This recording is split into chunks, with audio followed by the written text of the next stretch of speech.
दोस्तों मान लेते हैं कि आपने अपना इन्वेस्टमेंट अपनी सैलरी से अपनी दुकान से छोटा छोटा अमाउंट जैसे कि 100 रुपये, ठीक है, 100 रुपये या फिर 200 रुपये या फिर 500 रुपये आपने अपना इन्वेस्टमेंट चालू कर दिया। लेकिन ऐसे ही खबर आती है कि भाई युद्ध शुरू होने वाला है और यहाँ पर जो म्यूचुअल फंड है, जो शेयर मार्केट है, ये नीचे जाने लगे हैं। तो ऐसे में आप सभी के मन में एक सवाल जरूर आएगा कि जो हमने यहाँ पे अपना इन्वेस्टमेंट किया है, क्या हमारा ये सुरक्षित है या फिर जो हमारा पैसा इन्वेस्ट किया है ये हमारा पैसा डूब जाएगा। इस वीडियो में दी गई जानकारी केवल शिक्षा और जानकारी के उद्देश्य से है। कोई भी निवेश करने से पहले अपने वित्तीय सलाहकार से सलाह जरूर लें।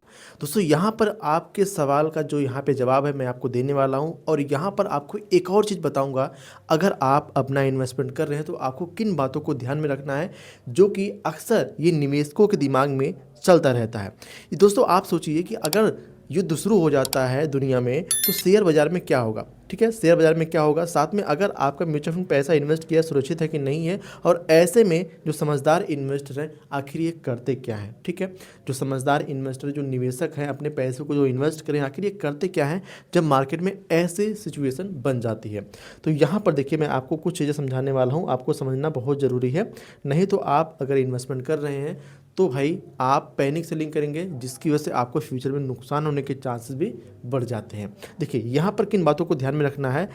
अगर जो भी हालात बने हुए हैं अमेरिका और ईरान के बीच में जो तनाव ये बढ़ता चला जा रहा है और युद्ध अगर बड़ा बन गया तो ऐसे में इसका असर पूरी दुनिया के अर्थव्यवस्था पर और शेयर बाजार पर पड़ सकता है।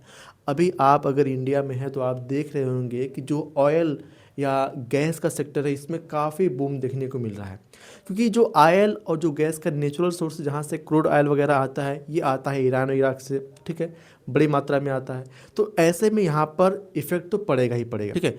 अब ऐसे में क्या हुआ कि अभी ईरान का एक शिप था जिसको अमेरिका के किसी मिसाइल ने हिट किया, जिसकी वजह से भाई काफ़ी ज़्यादा दिक्कतें बढ़ी और यहाँ पर आप देख रहे हैं कि मार्केट में काफ़ी ज़्यादा हमें अनसर्टेनिटी देखने को मिल रही है। अगर मैं आपको दिखाना चाहूँ तो सेंसेक्स पिछले एक दिन में लगभग 1.72% के हिसाब से निगेटिव गया है। स्क्रीन पे आप देख पा रहे हैं, ये बहुत ही बड़ी बात है भाई। और यहाँ पर अगर पिछले 5 दिन की हम बात करते हैं, एक महीने की बात करते तो लगभग 6 से 7% का यहाँ पे नेगेटिव जा चुका है, ठीक है। एंड यहाँ पर हम आते हैं अपने टॉपिक पे। अब जैसे कि अगर किसी देशों के बीच में युद्ध होने लगता है तो यहाँ पर युद्ध के समय बाजार क्यों गिरता है इसके बारे में आपको जानने को मिलेगा। और जो समझदार निवेशक हैं आखिर ये करते क्या है, जो समझदार इन्वेस्टर हैं, साथ में यहाँ पर किन सेक्टर में हमें ग्रोथ देखने को मिलती है, और आगे ये भी जानेंगे कि जो आम निवेशक है उनको क्या करना चाहिए ताकि उनको यहाँ पे जो भी इन्वेस्टमेंट कर रहे हैं उनको कम से कम नुकसान देखने को मिले, ठीक है। चलिए यहाँ पर हम आप वीडियो को शुरू करते हैं। कोई एक बात ध्यान में रखना है, जब भी दुनिया में युद्ध शुरू होता है, तनाव बढ़ता है, तो सबसे पहले असर आता है आर्थिक अनिश्चितता पे, ठीक है। अभी आप देख रहे होंगे कि गैस के सिलेंडर की यहाँ पे लाइनें लग रही हैं अपनी इंडिया में, बहुत सारी ऐसी जगह हैं, ठीक है। अभी बहुत ज़्यादा बदलाव नहीं हुआ लेकिन फिर भी लाइनें लगने लगी तो बहुत इम्पैक्ट पड़ता है। और जो रिसर्च बताती हैं कि जैसे युद्ध की खबरें आती है तो निवेशक डर जाते हैं और विदेशी निवेशक पैसा निकालना शुरू कर देते हैं, ठीक है। अब जैसे ही निवेशक डरे और विदेशी निवेशक पैसा निकालना शुरू किए, ऐसे में बाजार में जो वोलेटिलिटी है ये और ज़्यादा बढ़ जाती है और ज़्यादा यहाँ पे गिरावट होने लगती है। मैं आपको एग्जांपल दिखाता हूँ, जैसे कि यहाँ पर क्या हुआ, जब 2022 में रूस और यूक्रेन का युद्ध हुआ तो भी मार्केट नेगेटिव गई। साथ में इराक युद्ध हुआ 2003 में तो भी मार्केट नेगेटिव गई थी। उसके पहले गल्फ वॉर हुई थी 1991 में, फिर भी मार्केट नेगेटिव गई थी। तो ये सिचुएशन होती रहती है, ठीक है। अब इन समय शुरुआती दौर में भाई बाजार में गिरावट देखी गई थी, लेकिन इतिहास ये भी बताता है कि लंबे समय के बाद बाजार में फिर रिकवरी हमें देखने को मिलती है। तो ऐसे में जो आम निवेशक है जो डरने लग जाते हैं उनको ध्यान रखने वाली क्या बात है, अब मैं आपको यहाँ पे समझाता हूँ। जो सबसे बड़ी गलती निवेशक करते हैं, क्या करते हैं, यहाँ पे आप देख सकते हैं, ऐसे समय में बहुत सारे निवेशक गलती कर बैठते हैं और वो पैनिक सेलिंग कर देते हैं, यानी डर कर अपने निवेश को बेच देते हैं। जो भी उन्होंने अपना इन्वेस्टमेंट किया, चाहे म्यूचुअल फंड में इन्वेस्ट किया चाहे शेयर मार्केट में इन्वेस्ट किया, पैनिक सेलिंग में लिया गया फैसला अक्सर खराब निवेशक निर्णय होता है, क्योंकि बाजार गिरने के बाद ही लोग बेचते हैं और बाद में जब बाज़ार चढ़ता है तब खरीदते हैं। ये बिल्कुल ऐसा ही हो गया कि मान लेते हैं आप बाज़ार में गए सब्जी लेने, अब टमाटर का भाव चल रहा है भैया 20 रुपये है, तो आप सोचो कि यार अभी नहीं लेते हैं, और जब टमाटर का भाव हो गया 80 रुपये तो आप कहोगे नहीं भैया खरीद देते हैं, तो नुकसान तो आप ही का हुआ ना। इसीलिए यहाँ पर समझना बहुत ज़रूरी है। यानी नुकसान आपको लॉक नहीं करना, जो कि आम निवेशक कर लेते हैं। आप ऐसे समझिए कि गांव में, जैसे मान लेते हैं हम गांव का एग्जांपल ले लेते हैं, आप में से बहुत सारे लोग गांव में बिलोंग करते होंगे। हम मान लेते हैं कि ऐसे समझिए कि गांव में किसी ने अफवाह फैला दिया कि भाई यहाँ पे कल से गेहूं का भाव गिरने वाला है। तो बहुत सारे जो किसान होंगे डर जाएंगे कि यार एक काम करते हैं, हमने इतना स्टॉक कर रखा है और अगर भाव गिर जाता तो हमें नुकसान हो जाएगा। तो ऐसे में बहुत सारे किसान क्या करेंगे, डर के मारे कम दाम में ही अपना गेहूं बेच देंगे। लेकिन अगर 2 दिन बाद भाव बढ़ गया तो नुकसान किसका हुआ, जिसने घबरा कर बेचा। यानी शेयर बाजार में भी अक्सर यही होता है कि जैसे ही मार्केट में अफवाह फैलती है कि भाई मार्केट गिरने वाला है, लोग सेलिंग कर देते हैं। और ऐसे में जो स्मार्ट लोग हैं, जो बड़े बड़े पूंजीधारी हैं, वो कहते हैं अब मज़ा आएगा, अब यहाँ पे सस्ते में खरीदने को मिल जाएगा।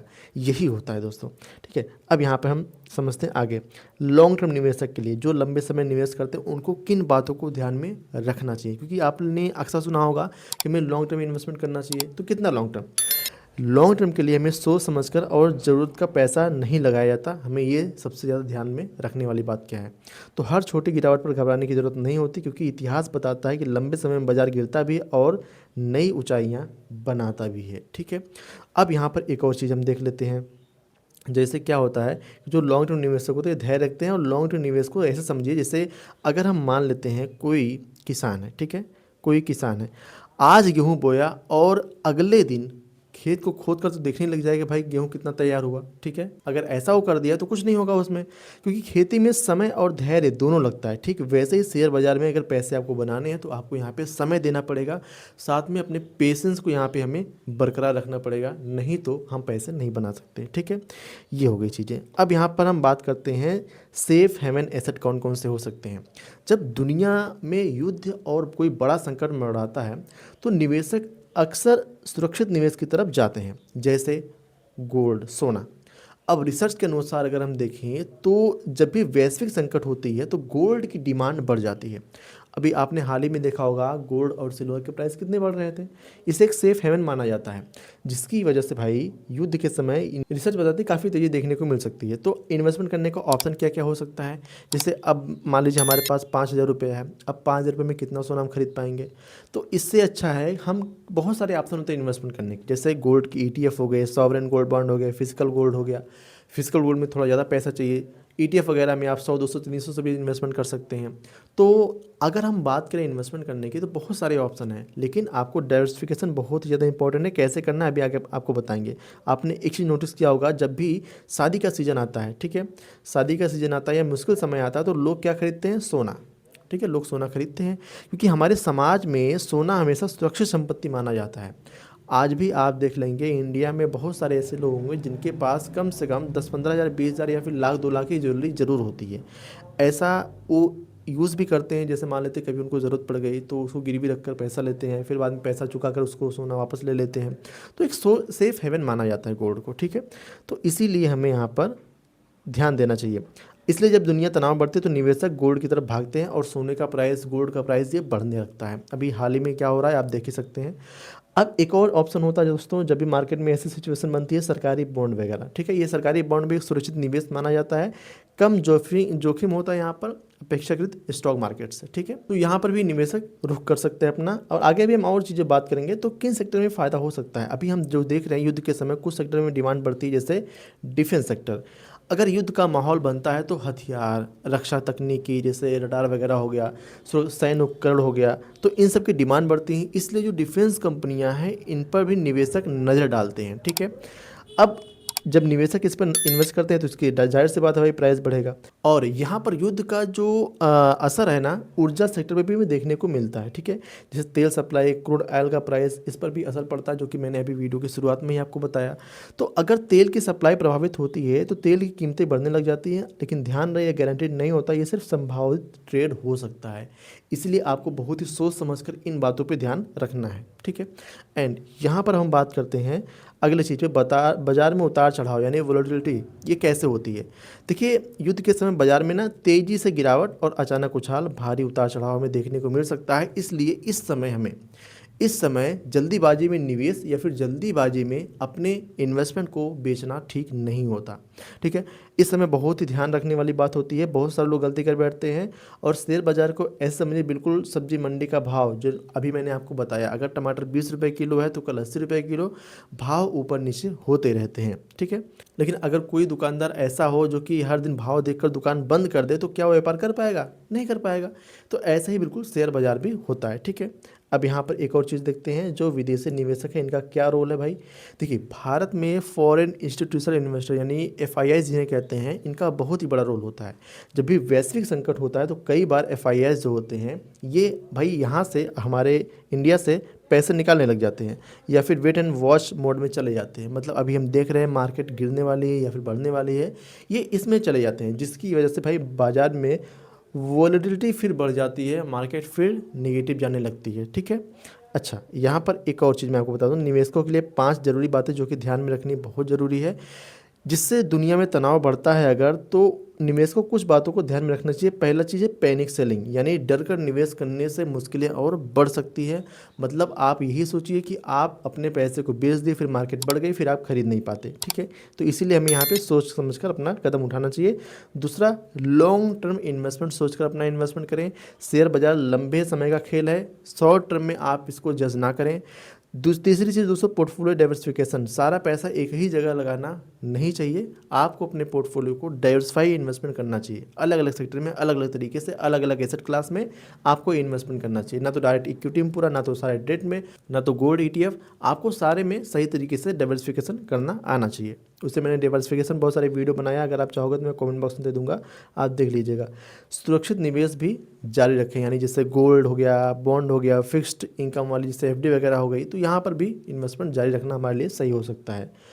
अच्छा, एक चीज़ आपको ध्यान में रखना है, जानकारी लेकर ही इन्वेस्ट करें। अगर आपको शेयर बाजार की जानकारी नहीं है तो बिना समझे निवेश करने से आपको बचना चाहिए, क्योंकि स्टॉक मार्केट या फिर म्यूचुअल फंड ये सब्जेक्ट टू मार्केट रिस्क होता है। ठीक है, अब यहाँ पर अंतिम निष्कर्ष पे हम चलते हैं ताकि आपको चीज़ें और अच्छे तरीके से समझ में आए।